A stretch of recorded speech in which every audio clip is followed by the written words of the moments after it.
Jesus is my king అని చెప్పాడు. ఆ కింగ్ యొక్క బలమైన బాహుల్లోకి వెళ్ళిపోయాడు, సురక్షితంగా ఉన్నాడు ఆయన. ఇక్కడ ఇంకా వెతుకులాట.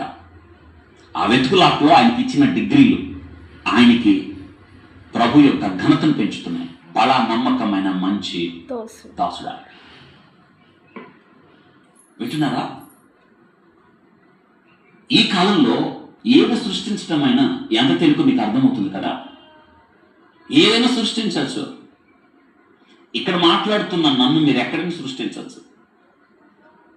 ఏదైనా సాధ్యమే కాదంటారా? ఆవేదన చెందిన క్రైస్తవ లోకం మొట్టమొదట ప్రమాదం అన్నారు. అక్కడ పరిస్థితులు గమనించిన మీదట ఏదైనా అనుమానంతో ఎవరైనా కావాలని చేశారా అన్నారు. మరి కొద్దిసేపటికి ఎవరో హత్య చేశారు అని. ఇలా విభిన్న కథనాలు వెలువడ్డాయి.